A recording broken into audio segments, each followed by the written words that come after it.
السلام علیکم۔ آج کا آرٹیکل ہے بیونڈ ریزن، جس میں کہ وہ فریڈم آف ایکسپریشن کی بات کرتا ہے کہ کوئی بھی جو پاکستان کا اس ٹائم کے آرڈنری سٹیزن ہے وہ اپنے رائٹس کے بارے میں بات نہیں کر سکتا۔ وہ بات نہیں پاکستان میں حکومت جو ہے وہ ڈیموکریٹ نہیں ہے، کیونکہ ڈیموکریسی جو ہے سب سے پہلے پروٹیسٹ کی اجازت دیتے ہیں، سب سے پہلے اپنے بارے میں، اپنے حقوق کے بارے میں بات کرنے کی اجازت دیتی ہے شہریوں کو۔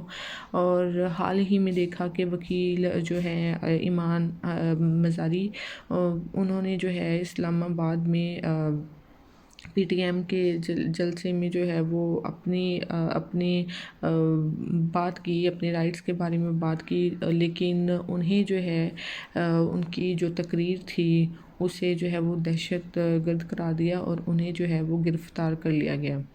اور ایک کیس میں گرفتاری ضمانت منظور کی گئی۔ ایمان مزاری کو اس وقت تک حراست میں رکھا گیا جب تک کہ انہیں دوسرے کیس میں بھی ضمانت نہیں مل گئی۔ اس کی رہائی کے فوراً بعد اسے جیل کے دروازوں کے باہر سے دوبارہ گرفتار کر لیا گیا۔ پہلے جو کیا گیا تھا، پھر دوسرا کیس اس میں دوبارہ گرفتار کر لیا گیا۔ اس بار دہشت گردی کی مالی معاونت کے دور دراز الزامات پر ایک ایسی گرفتاری جس کے بارے میں ان کے وکیل نے دعویٰ کیا ہے کہ اسلام آباد ہائی کورٹ کے احکامات کی خلاف ورزی کی گئی۔ ان کے وکیل نے کہا گیا ہے کہ جو یہ کورٹ کی خلاف ورزی کی گئی ہے کہ انہیں باہر سے ہی دوبارہ اریسٹ کر لیا گیا۔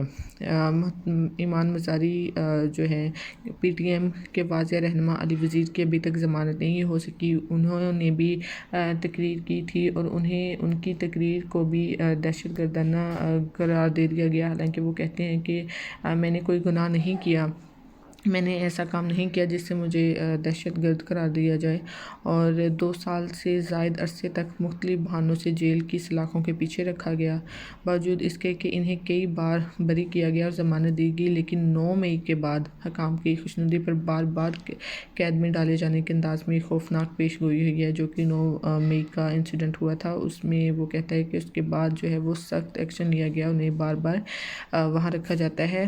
ایمان مزاری کی والدہ شری مزاری پی ٹی آئی کی سابق ایم این اے شری مزاری کو بھی اسی کا نشانہ بنایا گیا، جب تک کہ انہوں نے اپنی پارٹی چھوڑنے کا اعلان نہیں کیا گیا۔ انہیں قید میں ہم نے دیکھا کہ پارٹی پہ اس طرح سے تشدد ہو رہا ہے، اپوزیشن جو ہے، ریسنٹ جو گورنمنٹ ہے، کرنٹ گورنمنٹ، وہ اپوزیشن پہ رہنماؤں کو قید کرتی ہے اور گن پوائنٹ پہ جو ہے وہ انہیں چھڑوانے کی کوشش کرتی ہے اپنی پارٹی، اور یہ کہتی ہے کہ جو بھی 9 مئی کا انسیڈنٹ ہوا تھا آپ اسے کہیں کہ وہ جو ہے وہ جان بوجھ کے کروایا گیا تھا اور ہماری پارٹی نے کروایا تھا۔ تو اس ٹائم پہ یہ حالات ہیں پاکستان کی ڈیموکریسی کے۔ تو جہاں پی ٹی آئی کے وکلاء عمران خان کا دفاع کرنے میں مصروف ہیں، وہی پارٹی کے دیگر رہنماؤں کی قانونی مشکلات، جن میں پی ٹی آئی کے عام حامیوں کا ذکر نہیں ہے، بہت کم توجہ حاصل کر رہے ہیں۔ ان میں سے کئی سیکورٹی اسٹیبلشمنٹ کی تحویل میں ہیں اور فوجی عدالتوں میں مقدمات کا سامنا کر رہے ہیں۔ پنجاب کی نگران حکومت نے لاہور ہائی کورٹ کو بتایا کہ زیر حراست افراد کو ان کے اہل خانہ یہ اپنی پسند کے قانونی مشیر سے ملنے کی اجازت نہیں ہے۔ یہ غیر ملکی دشمنی کے ایجنٹ ہیں یا پاکستان کے شہری؟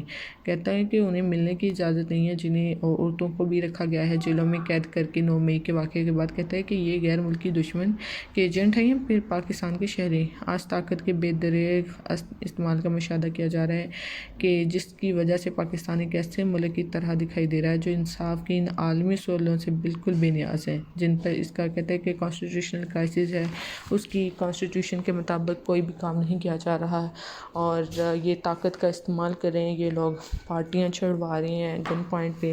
تو آج کا آرٹیکل یہی تھا۔